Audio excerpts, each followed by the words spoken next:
دا نسخه چې استعمال کا ذکر بم دومره غټ شي چې د شپې به درته ښځه حیرانه وي. سلام دوستانو، په دې کې چې ټول به روغ جوړ یې. امید لرم چې د صحت جامې به مو پتن وي. دوستانو نن به درته په دې ویډیو کې دا رنګ یو نسخه ښیم. دا داسې نسخه ده چې په ذکر باندې مالش کا، او که ذکر هم ورسره غټ او کلک نشو نو تاسو ماته کمنټ وکړئ، زه به دا ویډیو ډیلیټ کړم. د هغې وجه دا ده چې دا نسخه 100% کار کوي. دې نسخې سره به ستاسو په ذکر کې غټوالی هم راځي، کلکوالی به هم راځي، او ورسره به ستاسو ټایمینګ 100% یو په ډبل کېږي. خو د دې نه مخکې چې زه تاسو دا نسخه وښیم نو د دې نه مخکې زه د هغه ملګرو ته ګزارش کوم چې زموږ په چینل کې نوي دي، که هغوی تر اوسه پورې زموږ چینل نه وي سبسکرایب کړی نو زموږ چینل دې سبسکرایب کړي، او په خوا کې د ورسره د بیل نشان هم ووهئ چې زموږ همدغه رنګین نوې نسخې د ټولو نه اول هغې ته ورسي. دوستانو دا خو هر چاته پته ده، او هر نارینه دا غواړي چې د هغه په ذکر کې کلکوالی، غټوالی او ټایمینګ یې ښه برابر وي. نو نن چې درته په دې ویډیو کې کومه نسخه ښیم نو دې سره دا ټولې مسلې حل کېږي.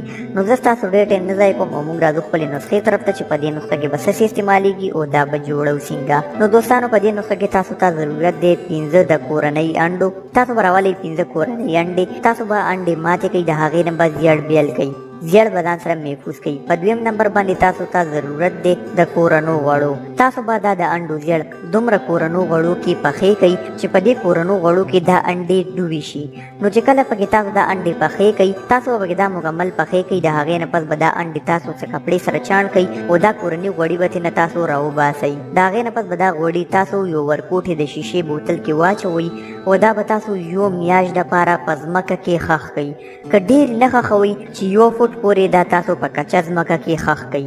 چې کله یو میاشت تېره شي تاسو به دا غوړي راوالئ، بیا به یې لږ ګرم کوئ او په خپل ذکر باندې به د شپې مالش کوئ. د مالش کولو طریقه دا ده چې د شپې ډوډه کېدو نه مخکې به خپل ذکر باندې مالش کوئ. یاد وساتئ چې د ذکر سر به هم نه مالش کوئ او په انډو باندې به هم نه مالش کوئ، صرف په ذکر باندې مالش کوئ ښکته طرف ته.